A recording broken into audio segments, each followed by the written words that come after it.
rutin kita setiap hari Senin. Dan pada minggu ini kita akan melanjutkan kajian dari guru kita Ustadz Irfan Doni yang membahas tentang hal-hal yang berkaitan dengan muamalah.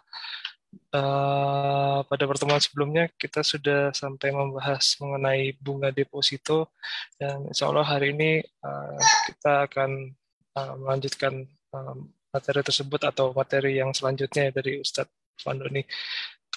Kepada para jamaah mungkin nanti bisa mohon bantuannya juga untuk mengisi absensi yang disediakan panitia, nanti insya Allah akan di-share juga pada kolom chat.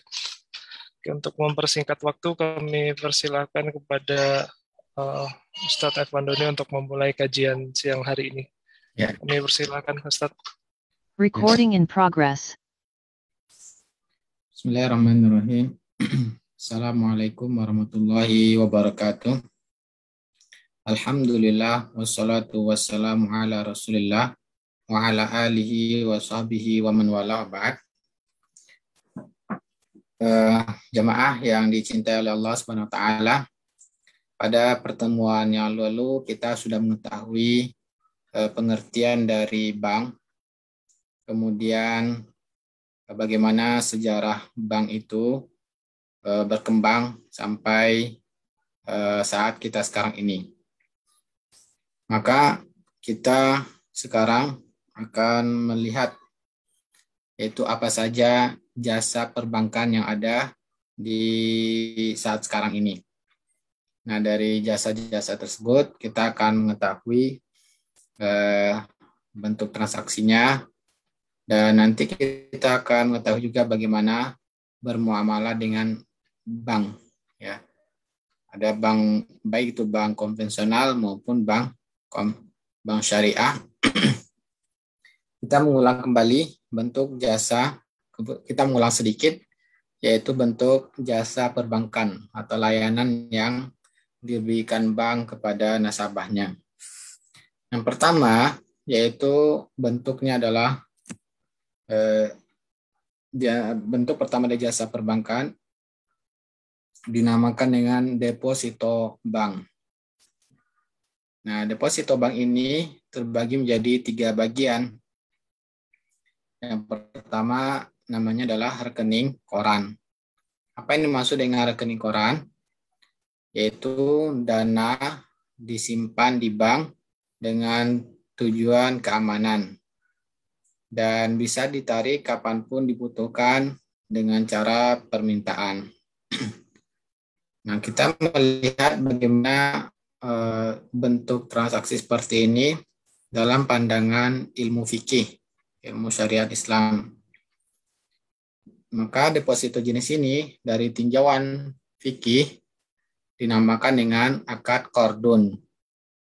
Akad qardun ini sudah kita ketahui pada pertemuan sebelumnya, sudah kita baca, yaitu kita memberikan harta kepada seseorang dan orang tersebut berhak untuk menggunakannya, kemudian dia berkewajiban untuk mengembalikan semisal atau senilai harta yang telah kita berikan. Jadi deposito jenis ini namakan dengan akad qardun atau hutang piutang kalau di dalam bahasa. Pemilik dana sebagai kreditur atau nasabah, yang mana bank sebagai debitur yang berhutang. Karena bank mengambil dana tersebut dengan tujuan menggunakannya.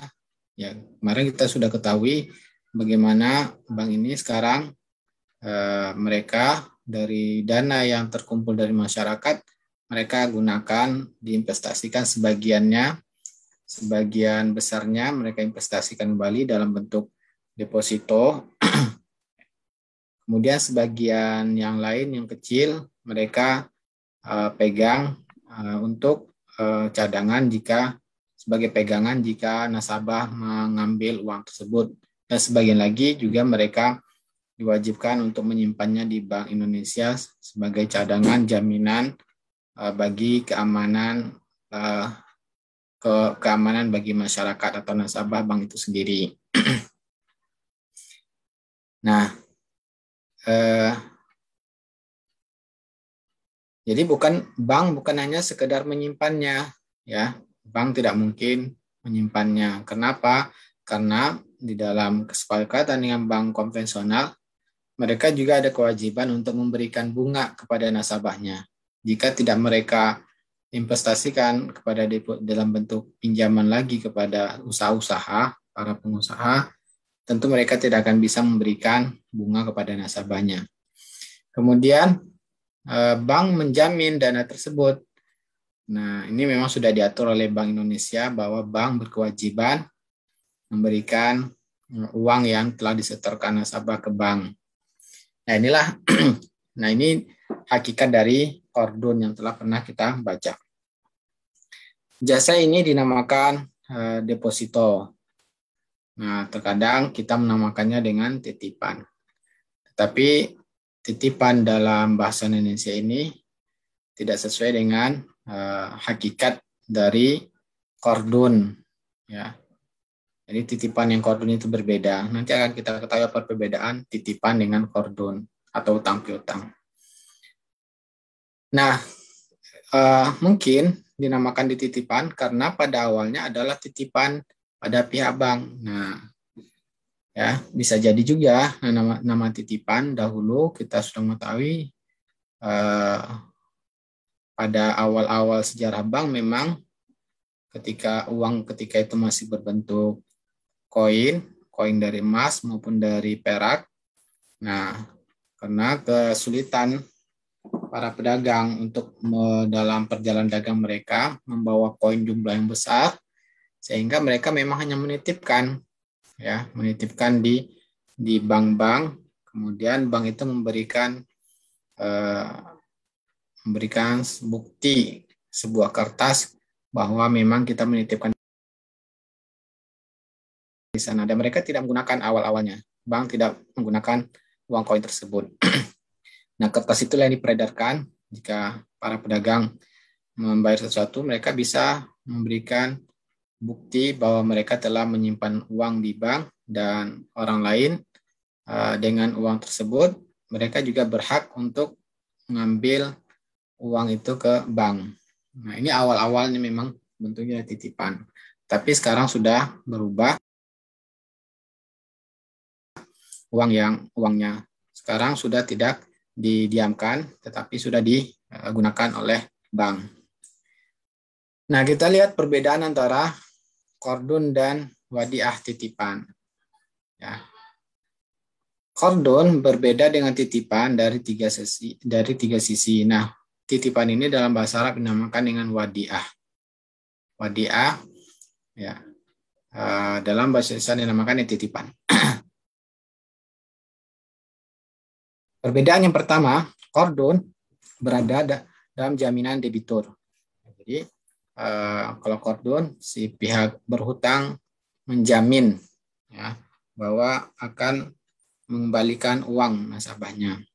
Sedangkan titipan atau wadiah adalah amanat dari pihak penitip, yang mana konsekuensinya ya, pihak yang dititip tidak berkewajiban menjamin kecuali bila ia lalai.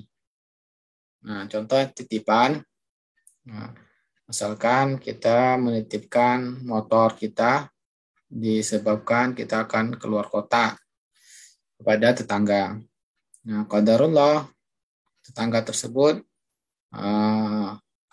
kemalingan dan termasuk barang yang dicuri oleh maling adalah motor kita. Padahal motor tersebut sudah disimpan di dalam garasi rumah, sudah dikunci, maka bukan disebabkan kelalaian, maka tetangga kita tersebut tidak menggantinya. Nah, sedangkan kalau kordun, mereka berhak, si yang peminjam berkewajiban menggantinya. Nah, ini perbedaan pertama. Yang kedua, perbedaannya, debitur yang berhutang diizinkan menggunakan uang yang dipinjam sesuai dengan yang dihendakinya. Sedangkan titipan, pihak yang dititip hanya menjaga barang dan tidak dibolehkan menggunakannya. Nah, kemudian yang ketiga, kordun adalah barang yang habis digunakan seperti uang, makanan, hewan. Ya, ini sudah kita ketahui pada pertemuan sebelumnya. Karena yang wajib dikembalikan adalah gantinya. Ya. Sedangkan titipan yang wajib dikembalikan adalah fisik barang yang dititipkan. Ya, misalkan kita menitipkan motor, maka motor itu yang kita ambil kembali. Nah, inilah perbedaan antara qardun dengan wadiah, utang piutang dengan titipan. Nah, di perbankan tadi kita sudah mengetahui bank menggunakan uang kita sebagian besarnya untuk diinvestasikan lagi, untuk dikembangkan lagi. Maka oleh karena itu, deposito dengan rekening koran ini hukumnya boleh, tapi apabila terpenuhi 2 syarat. Nah, boleh ini maksudnya umum ya, baik di bank syariah maupun di bank konvensional. Nah, tapi dengan syarat apabila terpenuhi 2 syarat ini. Pertama, pemilik dana tidak boleh mengambil bunga yang diberikan pihak bank sebagai imbalan dari dana yang dititipkan. Nah, jadi yang nasabah tidak boleh mengambil tambahan yang diberikan oleh bunga. Juga tidak boleh menerima hadiah karena hal itu termasuk pinjam berbunga. Ya. Jadi tidak boleh menerima hadiah, juga tidak boleh menerima tambahan. Jadi walaupun di bank syariah menggunakan akad istilahnya dengan akad wadiah, ya, akad wadiah ya dan domanah. Nah, ini istilah yang kontemporer, tidak dikenal, ya. Tetapi istilah ini ulama seluruhnya mengatakan, mayoritas ulama di dunia mengatakan bahwa wadiah ya dan domanah yang digunakan bank syariah, kalau kita artikan yaitu titipan tapi dijamin oleh bank. Kita menitipkan dan bank menjamin bahwa titipan tersebut pasti akan dikembalikan kepada kita. Maka pada hakikatnya para ulama mengatakan dengan demikian ini hanya sekedar penamaan, tetapi hakikatnya qardun, utang piutang. Ya, kenapa? Karena bank syariah pun menggunakan uang yang kita simpan pada mereka. Dan kemudian mereka pun memberikan hadiah kepada kita atau memberikan bagi hasil istilah mereka atau hadiah. Maka hadiah ini tidak dibolehkan. Ya. Hadiah ini tidak dibolehkan dan bagi hasilnya pun tidak dibolehkan. Kenapa? Mereka menjamin bahwa uang kita pasti akan dikembalikan kepada kita. Ini yang pertama. Yang kedua, rekening koran yang dibuka bukan pada bank yang operasionalnya berasaskan riba. Nah, karena ini berarti ambil bagian dalam berbuat maksiat. Nah, yang kedua, kita tidak boleh membuka rekening koran di bank konvensional. Ya, kalau masih ada pilihan yang lain. Kalau masih ada pilihan. Kenapa? Karena dengan kita membuka rekening di bank konvensional, walaupun kita tidak mengambil bunganya, ya, nah, dan tidak ada masih ada alternatif lain bank syariah. Nah, uang kita ketahui pasti akan digunakan untuk investasi ribawi oleh bank konvensional tersebut, karena memang operasional mereka uang tersebut mayoritasnya akan diinvestasikan dengan cara ribawi kepada usaha-usaha yang real, sehingga uang kita pun termasuk digunakan untuk melakukan riba.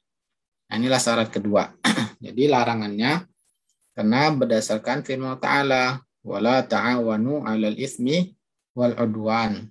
Jangan kalian tolong-menolong dalam dosa dan permusuhan. Karena kita mengetahui bahwa uang kita ini akan diinvestasikan dengan cara ribawi. Nah, kalau demikian berarti ya tidak bisa kita membuka rekening di bank konvensional kecuali, nah ini pun sudah sering kita sampaikan, kecuali karena memang terpaksa, ya bentuknya terpaksa dikarenakan Membuka rekening diwajibkan dari tempat kita bekerja.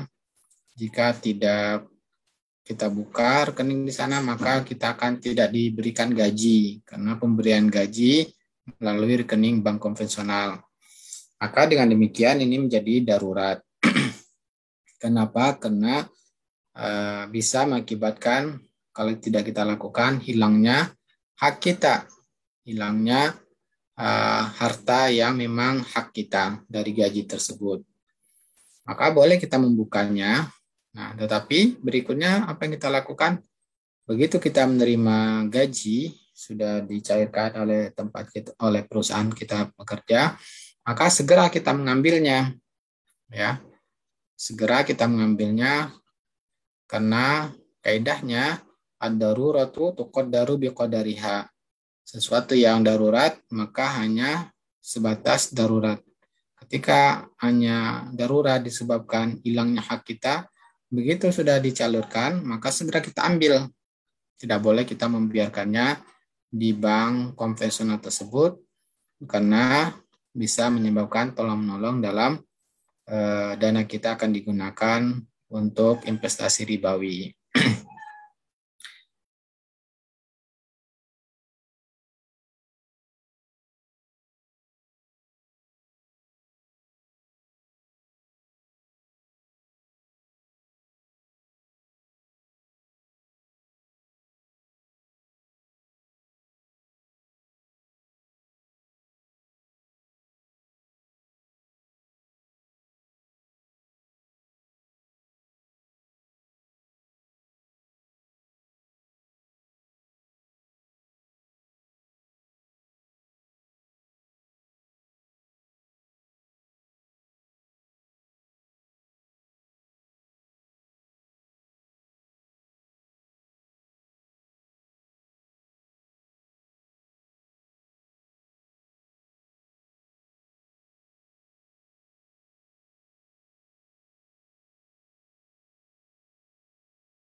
Recording in Rekening di progress. atas.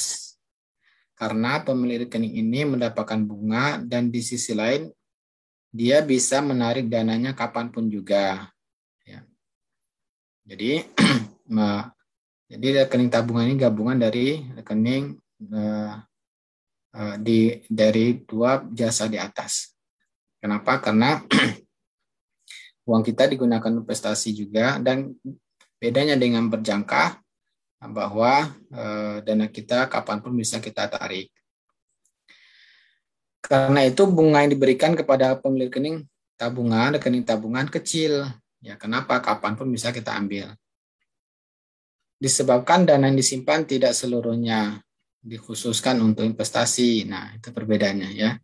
Tetapi sebagian besar dari dana tersebut disimpan oleh pihak bank untuk menghadapi kemungkinan penarikan sewaktu-waktu. Nah, jadi cara pengelolaan oleh bank, kalau kita buka rekening tabungan, berarti si bank akan juga menyisihkan sebagai kesiapan bank untuk memberikan uang tersebut pada nasabah yang diambil kapanpun yang dikehendaki nasabah. Nah, biasanya bank memberikan pihak penabung bunga dari saldo terendah tabungan tersebut. Ya, contohnya, jika saldo di awal bulan sebanyak 10 juta, kemudian nasabah menarik dananya di pertengahan bulan, ya, ada 8 juta, sehingga saldo menjadi 2 juta. Kemudian di akhir bulan ditambah tabungan menjadi di akhir bulan nasabah tadi menambah lagi tabungannya 8 juta rupiah. Nah, maka bunga untuk bulan itu dihitung berdasarkan saldo terendah, yaitu 2 juta rupiah. Nah, ini bentuk dari bentuk praktek dari rekening tabungan. Sekarang kita akan melihat hukumnya. Hukum syariah terhadap dua jenis rekening ini berbeda, sesuai dengan transaksi antara bank dan nasabah dengan penjelasan sebagai berikut. Ya. Apabila bank menjamin dana yang disimpan dan bunga dengan rasio tertentu, nah berarti ini hukumnya secara umum ya. Hukumnya secara umum, baik itu di bank syariah maupun bank konvensional. Tetapi ternyata kenapa kita melihat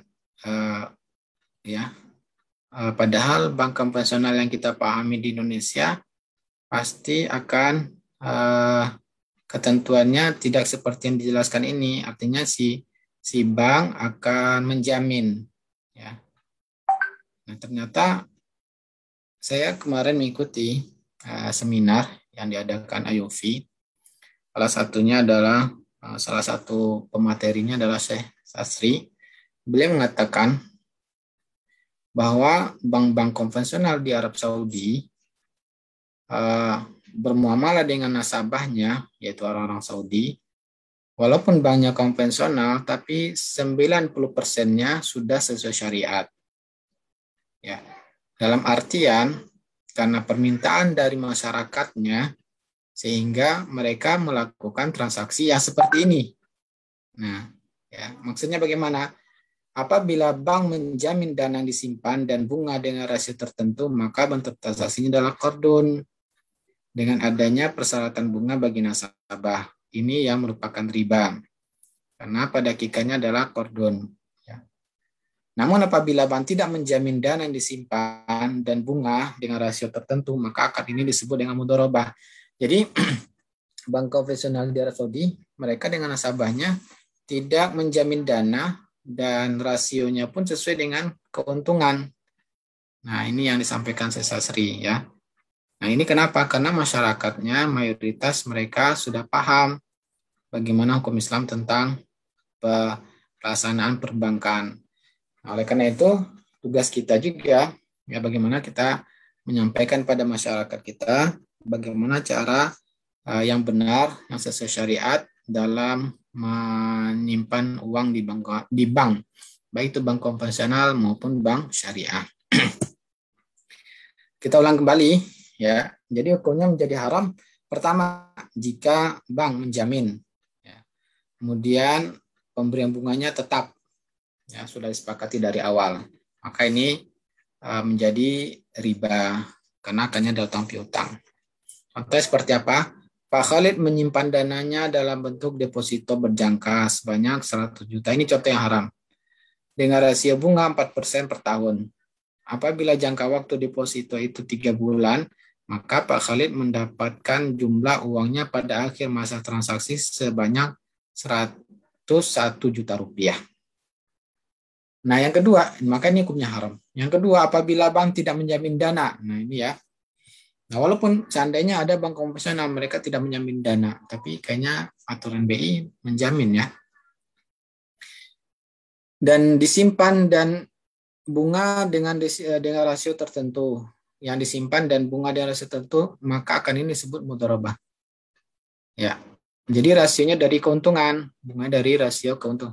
Apabila bank tidak menjamin dana yang disimpan dan bunga dengan rasio tertentu, rasionya tentunya kalau mudharabah adalah sesuai dengan persentase dari keuntungan, ya, bukan persentase dari keuntungan, bukan dengan bunga yang tetap.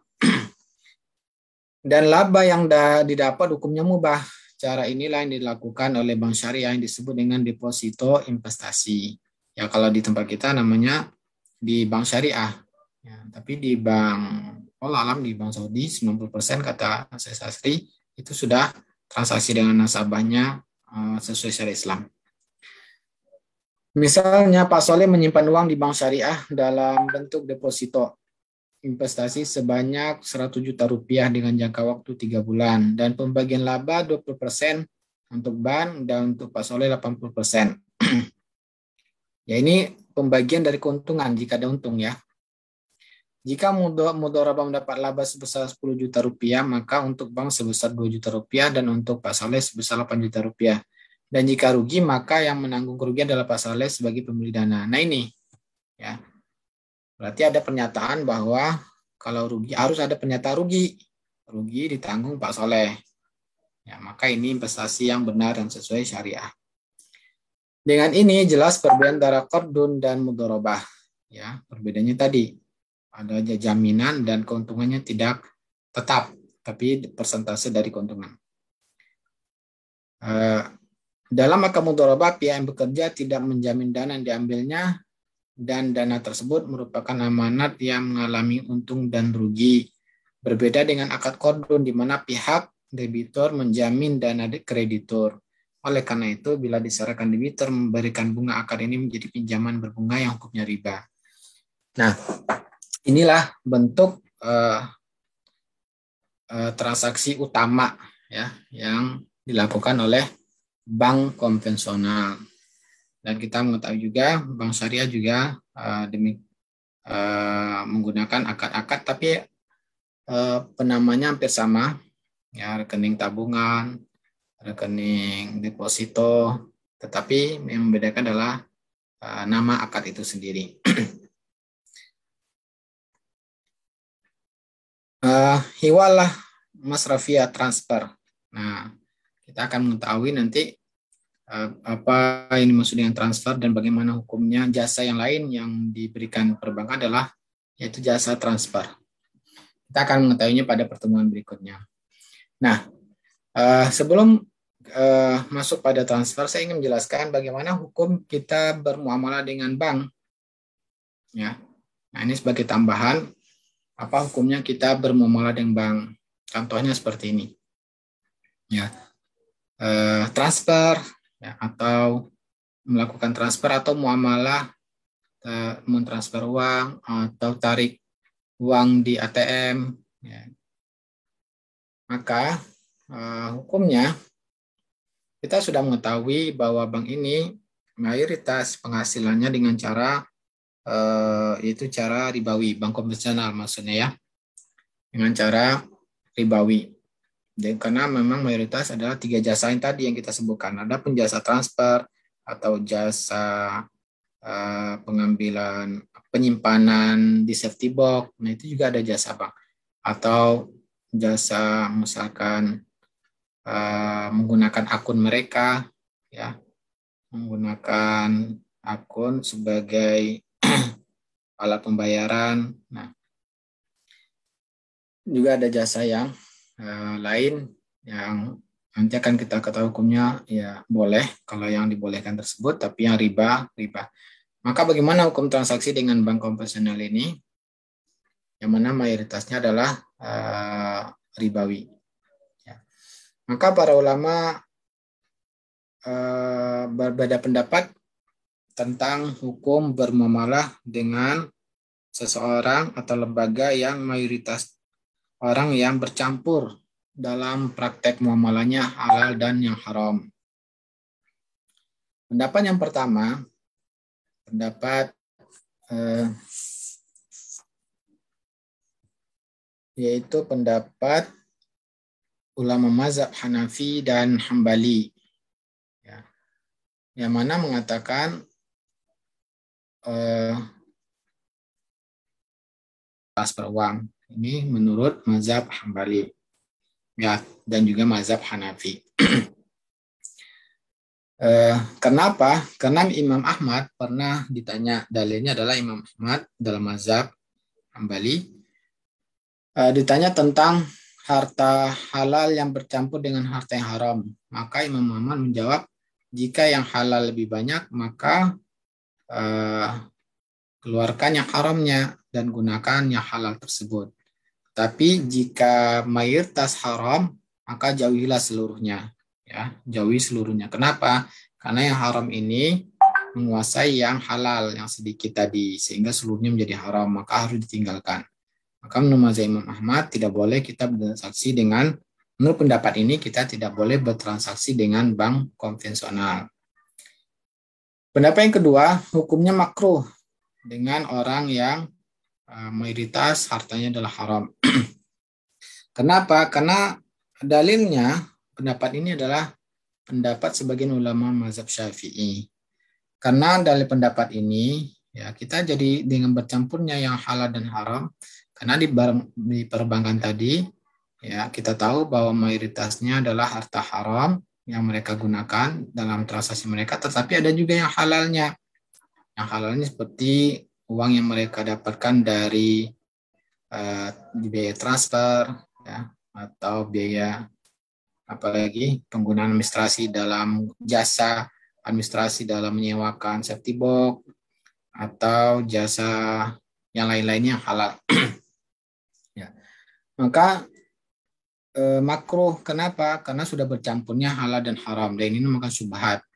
Berdasarkan hadis Nabi, innal halal bayyinun wal haram bayyinun, ada ya yang halal itu jelas dan yang haram itu jelas, dan yang bercampur itu adalah syubhat. Wa ma bainahuma mustabihat, wa ma bainahuma umurun mustabihat. Sehingga makruh untuk dilakukan. Pendapat yang ketiga, ya. Pendapat yang ketiga mengatakan jika transaksi kita dengan orang yang muamalah hartanya mayoritas dari yang haram, muamalah kita dengan orang tersebut atau dengan lembaga tersebut ada muamalah yang halal, maka boleh kita bertransaksi dengan orang tersebut.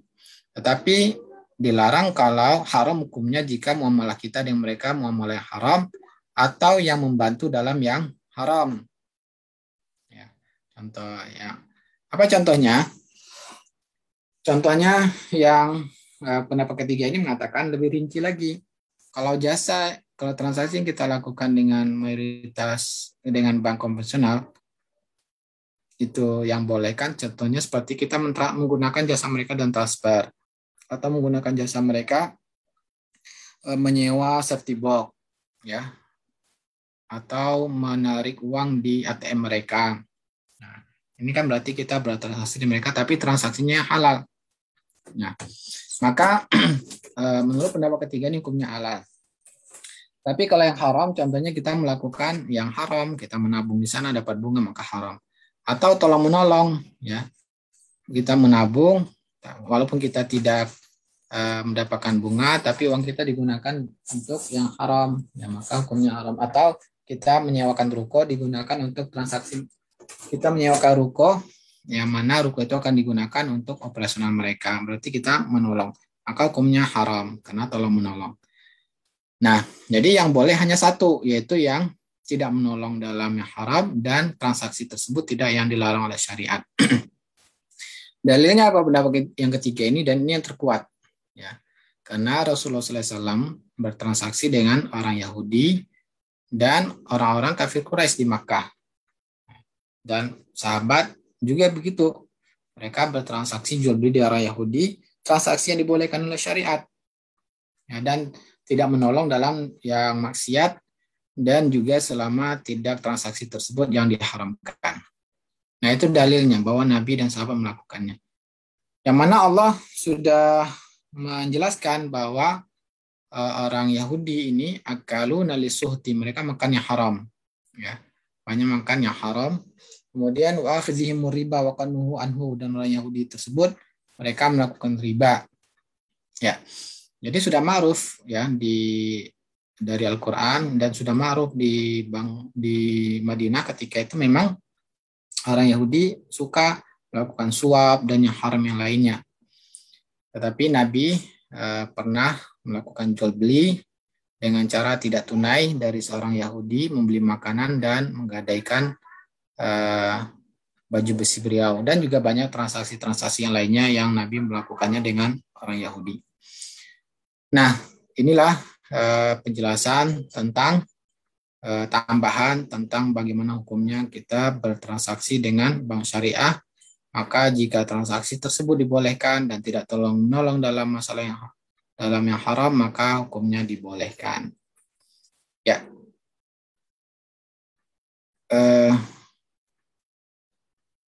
Selanjutnya, ada pertanyaan? Apa kita masuk transfer? Masalah yang baru? Sudah ada pertanyaan? Belum ada yang masuk, Ustadz. Mungkin boleh dilanjutkan dulu sampai 5 menit ke depan, mungkin silakan, Ustadz. Ya, baik. Nah, sekarang kita akan lanjutkan berarti ya. Kita lanjutkan kepada bentuk layanan bank yang lainnya adalah hiwalah masrafiyah. Yaitu dalam bahasa Indonesianya adalah transfer. Transfer yaitu perintah yang berasal dari salah satu bank berdasarkan permintaan nasabahnya kepada bank yang lain untuk membayarkan sejumlah uang kepada pihak yang disebutkan dalam slip pengiriman uang. Jadi, itu pengertian dari transfer. Macam-macam transfer. Transfer melalui bank dilakukan melalui dua cara. Transfer melalui rekening, yaitu definisinya yaitu nasabah mewakilkan kepada bank untuk mengirim sejumlah uang ke rekening miliknya atau ke rekening orang lain di bank yang lain. Proses transfer berlangsung melalui telex, telepon, atau jaringan elektronik. Misalnya, seseorang menyerahkan uang sebanyak $1.000 ke salah satu bank di Riyadh agar ditransfer ke rekeningnya di Indonesia. Hukum transfer. Transfer hukumnya mubah dan ongkos biaya transfer yang dipungut oleh bank sebagai imbalan jasa pengiriman hukumnya juga mubah. Transaksi ini dalam fikih disebut wakalah bil ajar. Wakalah itu artinya perwakilan, mana kita meminta si bank yang melakukan jasa tersebut dan kita membayar jasa tersebut. Berarti ini namanya akad wakalah bil ajar. Penamaan akad ini dengan hiwalah tidak berarti hukumnya sama dengan hiwalah dalam pengertian fikih. Nah, di dalam fikih ada juga hawalah, ya. Tetapi pengertiannya tidak sama dengan yang hiwalah di dalam bank ini. Kita baca dulu. Karena hiwalah dalam pengertian fikih atas dasar belas kasihan terhadap orang yang melakukan hiwalah. Oleh karena itu permintaan hiwalah berasal dari pihak debitur pertama yang mengalihkan kreditur pertama kepada kreditur kedua. Sedangkan permintaan transfer berasal dari kreditur pertama. Nah, jadi saya akan menjelaskan hiwalah di dalam fikih. Adapun hiwalah di dalam fikih bentuknya adalah akad tolong-menolong atau akad sosial. Ya. Contohnya seperti misalkan saya meminjamkan uang kepada Pak Khairul Rahman. Ya. Saya pinjamkan uang Pak Khairul Rahman 10 juta. Kemudian saya memiliki hutang kepada Pak Muhammad. Ya, saya memiliki hutang juga 10 juta pada Pak Muhammad.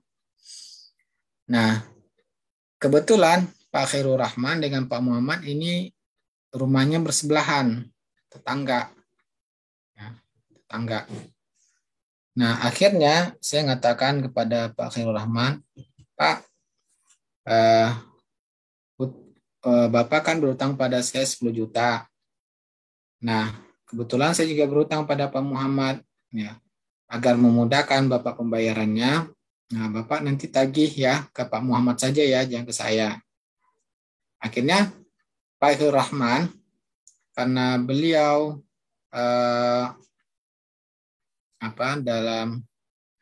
dalam hal ini memudahkan urusan saya, maka beliau mengiyakan. Biasanya Pak Khairul Rahman mengiyakan karena melihat Pak Muhammad juga sudah dikenal orangnya baik. Maksudnya baik itu memang selalu tepat waktu dan bayar hutang. Pak Khairul Rahman sudah tahu tetangganya bahwa kalau berhutang selalu tepat waktu. Maka Nabi katakan, apabila kalian diminta dialihkan hutang kalian kepada orang yang baik, maksudnya tidak lalai dalam berhutang, maka terimalah pengalihan hutang tersebut. Nah, inilah bentuk hawalah, akadnya sosial. Ya. Sedangkan hiwalah dalam perbankan, yaitu akadnya wakalah bil ajri, yaitu meminta kepada bank untuk kirimkan kepada orang yang kita kehendaki. Ya. Jadi ada perbedaan.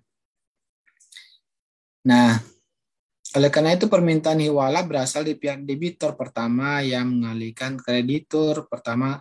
Nah, itu tadi ya penjelasannya. Hiwala dalam pengertian fikih sebelumnya mesti harus ada 2 akad kredit. Nah, ini tadi yang kita jelaskan. Kredit muhal yaitu yang berada dalam tanggungan muhil. Nah, istilah-istilah fikih. Ya. Artinya peminjam ini meminjamkan uang pada muhil, dan kredit muhil yang berada dalam tanggungan muhal alaih. Dan muhil ini juga ternyata mempunyai piutang dari muhal alaih.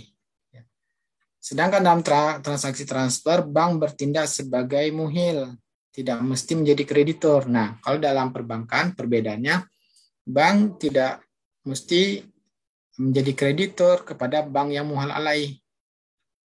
Sama halnya nasabah, yaitu muhal tidak mesti menjadi kreditur bagi bank selaku muhil. Ya, bisa jadi uangnya tidak. Jadi perbedaannya kalau di bank bisa jadi saya tidak menjadi rekening, tidak buka rekening, tapi saya langsung transferkan uang saja, ya, masukkan uang. Ya.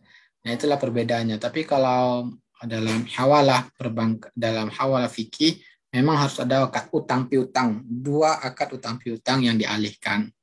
Nah, sedangkan di perbankan tidak mesti harus ada 2 akad utang piutang. Nah, kesimpulannya bahwa transfer ini tidak dibolehkan. Ya. Jadi menurut pendapat mayoritas ulama, transaksi atau menggunakan jasa transfer bank ini hukumnya dibolehkan. Sedangkan sebagian ulama tadi mengatakan hukumnya haram karena apa? Karena bank mayoritasnya adalah transaksinya haram, dan sebagian mazhab Syafi'i mengatakan hukumnya makruh. Ya. Wallahu taala a'lam. Ya. Sudah ada pertanyaan sebelum kita ini kan lanjut ke berikutnya atau bagaimana? Belum ada Ustadz, tapi mungkin boleh saya wakili dulu mungkin untuk pertanyaan Ustadz. Ya, silakan. Ini Ustadz izin bertanya. Jadi nah ini menarik mungkin ya untuk kita simak materi ini apa? Karena memang kita sehari-hari berkutat dengan, ya mungkin tidak bisa lepas juga dengan jasa yang disediakan bank ya, karena gaji segala macam, transfer, transaksi, menabung, kita masih menggunakan bank, dan rata-rata memang kebanyakan memang yang tersedia ya bank konvensional, dan yang bank syariah pun mungkin mungkin belum semuanya sesuai juga mungkin ya Ustaz. Tapi mungkin kalau kami orang awam mungkin ya yang penting labelnya syariah, oh ya sudah, oke, cocok nih. Cuma mungkin memang kita perlu belajar lagi Ustaz. Cuma mungkin ini Ustaz, kalau dari yang disampaikan tadi apa namanya, kita tidak masalah ya Ustaz, memang kalau keadaan darurat memang kalau kita nggak pakai bank konvensional ya berarti nggak gajian segala macam. Nah itu berarti memang kita perlu pakai, tapi hanya sebatas kedaruratannya saja. Nah mungkin boleh di-share juga mungkin dari pengalaman Ustadz atau mungkin dari rekan-rekan yang ada di sekitar lingkungan Ustadz, mungkin gimana ya, maksud saya kalau mungkin kalau kita yang gajinya numpang lewat ya, maksudnya udah habis gajian bayar ini itu habis, nah itu mungkin lebih aman ya, mungkin sepenangkapan saya sesuai dengan yang disampaikan Ustadz tadi. Jadi misalnya habis gajian terus habis itu bayar tanggungan ini itu udah habis, jadi nggak ada yang kita titipin ke bank, nah itu mungkin aman. Nah, tapi kan mungkin ada juga yang apa namanya uh, mungkin ini Ustadz apa, mungkin gajinya berlebih gitu atau kan mau ditabung, nah itu uh, baiknya seperti apa ya Ustadz kalau kita mau menabung? Maksudnya kita bentuk seperti apa kalau memang setelah kita terima mau kita mau kita simpan lah untuk keperluan yang akan datang. Nah, apakah ada mungkin bank-bank yang saya belum cari tahu sih, mungkin dari Ustadz ada, jadi apakah ada bank-bank yang memang sudah sesuai ini dengan, kalau di Saudi tadi kan infonya antara bank dan masyarakatnya sudah sama-sama paham tuh, jadi akadnya bisa diatur. Nah, kalau di Indonesia ini apakah ada yang seperti itu, ataupun kalaupun tidak ada, seperti apa ini? Apakah kita simpan dalam bentuk emas atau seperti bentuk apa yang lainnya supaya kita bisa menyimpan, dan mungkin untuk kedepannya juga kita lebih mudah melakukan apa ya, kan selain untuk menabung, untuk transaksi ya Ustaz, kan kalau kita dengan bank ini kan jadinya lebih mudah nih, kita misalnya bisa transaksi dengan kartu debit atau mungkin transfer melalui aplikasinya, e-banking segala macam. Nah, itu kan ada kemudahan itu nih. Nah, ini supaya mungkin ada info dari Ustadz nih, misalnya kita bisa tetap berusaha mencari yang syariah tapi bisa tetap mendapatkan kemudahan yang kalau kita menggunakan bank yang konvensional. Itu sih Ustadz, mungkin ada yang bisa di-sharing ke kami mungkin Ustadz, mohon Ya, penjelasannya. baik.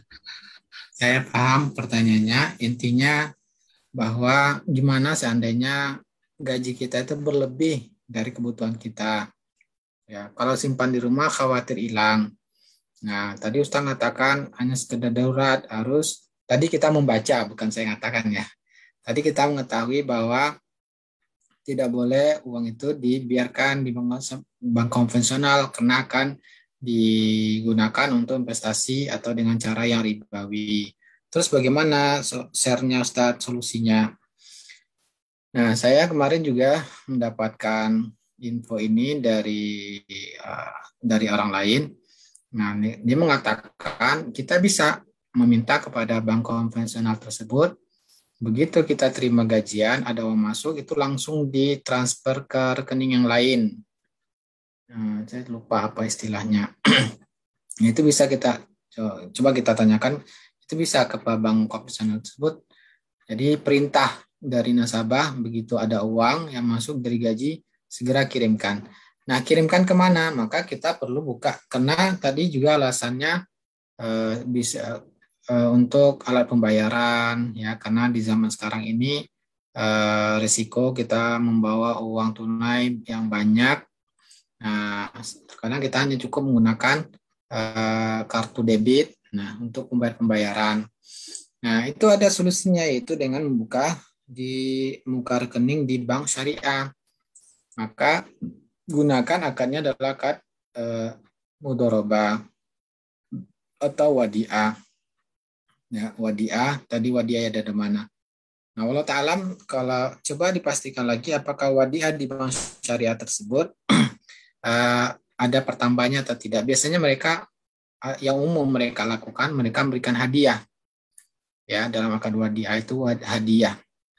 Tetapi hadiahnya ini juga masih ada subhatnya. Kenapa? Karena tadi sudah kita baca, yang mana uang kita terjamin di bank dan haram kita menerima hadiah. Ya, kecuali kalau memang hadiahnya sudah selesai, artinya kita sudah tidak menjadi penabung lagi, maka boleh. Tapi selagi kita masih menjadi penabung, maka hadiah itu tidak dibolehkan. Nah, bagaimana? Wallahu ta'ala, ya, tentu yang walaupun tetapi ini ada perbedaan para ulama. Artinya majelis ulama mengatakan boleh memberikan hadiah. Kemudian juga ada perbedaan antara ulama itu yang mana dalam masalah mudharabah di bank syariah.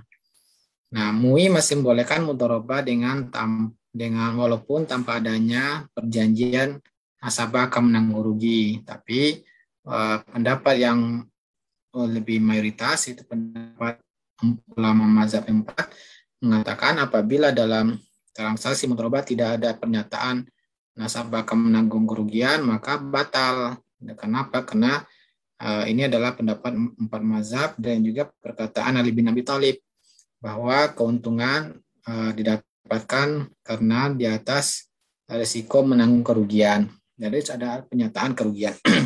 Nah, ternyata menabung mudharabah investasi di bank syariah tidak ada pernyataan menanggung rugi. Tetapi ini ada perbedaan para ulama lebih baik daripada yang para ulama sepakat haramnya, yaitu bunga bank. Ya, maka ini lebih baik. Nah, maka kita buka juga ya buka rekening di bank syariah, apakah dengan wadiah atau mudharabah. Nah, begitu kita terima gaji, kita perintahkan bank konvensional tersebut mengirim ke rekening kita yang di bank syariah. Nah, kita bisa menggunakan itu, gunakan kartu debitnya untuk belanja dan lain-lainnya. Nah, itu bisa kita gunakan yang ada tulisan visanya. Kartu ATM di bank syariah itu pun, kalau yang sudah ada visa, ya itu bisa untuk dimanapun kita gunakan sebagai alat bayar. Nah, karena ada macam-macam juga ATM-nya. Kalau yang tidak ada visanya itu mungkin tidak bisa. Tapi kalau ada visanya, nah itu bisa. Nah, itu share saya yang bisa solusi yang bisa kita lakukan ketika gaji kita masih berlebih dari yang kita butuhkan. Gimana, Pak? Baik Ustadz, terima kasih informasinya. Mudah-mudahan Ya. bisa menambah. Kalau nyebut ini nggak boleh Ustadz ya, nyebut merek ya. Banknya bang. Nah, tanya aja nanti. Maksudnya ingin tahu mereknya apa gitu ya. Banknya apa yang bisa. Nah, itu aja. Ditanya aja nanti, Bang. Siap. Nanti kita cari informasi Ustadz ya. Iya. Ini belum ada yang bertanya lagi Ustadz nih. Iya. Mudah-mudahan mewakili tadi saya. Oke. Saya ingin bertanya. Iya. Kajian kita ini boleh di-share ke tempat umum nggak, Pak? Saya harus tanya dulu ke Pak Hari Wibowo nih. Iya. Lagi mungkin nanti. Itulah nih untuk umum, cuman kita informasikannya di internal Pertamina. Tapi tafadhol Ustaz kalau mau di-share. Umum sampai ke mana-mana nggak apa-apa ya? Nah, insya Allah nggak apa-apa Ustaz. Baik. Kenapa insya Allah ada kekhawatiran, Mas? Enggak sih Ustaz, cuman enggak ya, bebas ya. Mungkin jamaah umum nanti kan kita banyak menyebut-sebut nama Pertamina, itu mungkin harus dikondisikan dulu Ustaz. Oh iya, berarti enggak ya, berarti enggak boleh ya. Ya oke. Itu saja pertanyaan saya. Ya Ustaz, ini kebetulan kita sudah sampai di pukul 13.30 nih Ustaz. Mungkin kita bisa lanjutkan materinya di pertemuan selanjutnya. Jadi mungkin boleh ditambahkan saja mungkin penjelasan penutup mungkin Ustaz untuk kajian kita hari ini. Mungkin boleh diberikan nasihat penutupnya. Tafadhol Ustaz. Alhamdulillah ya, tadi kita sudah mengetahui bagaimana transaksi yang di layanan yang diberikan bank kepada kita. Insya Allah akan kita mengetahui bentuk-bentuk transaksi yang lainnya yang ada di sekitar kita yang juga harus kita ketahui hukumnya agar transaksi kita sesuai dengan syariat Islam dan membawa kebaikan di dunia dan akhirat. Ya, itu saja. Baik Ustaz, terima kasih Ustaz dengan penyampaian nasihat menutup Ustadz tadi. Izin menutup kajian ini Ustadz. Terima kasih sebelumnya kepada para jamaah yang sudah menghadiri kajian hari ini. Semoga banyak menambah manfaat dan insya Allah akan menambah pahala juga karena menuntut ilmu merupakan sesuatu yang diwajibkan di agama kita. Terima kasih untuk Ustadz, jazakallah khair, dan terima kasih untuk para jamaah sekalian. Kita tutup kajian ini. Subhanallahumma wa bihamdika asyhadu an la ilaha illa anta astaghfiruka wa atubu ilaik. Assalamualaikum warahmatullahi wabarakatuh. Waalaikumsalam warahmatullahi wabarakatuh. Waalaikumsalam warahmatullahi wabarakatuh.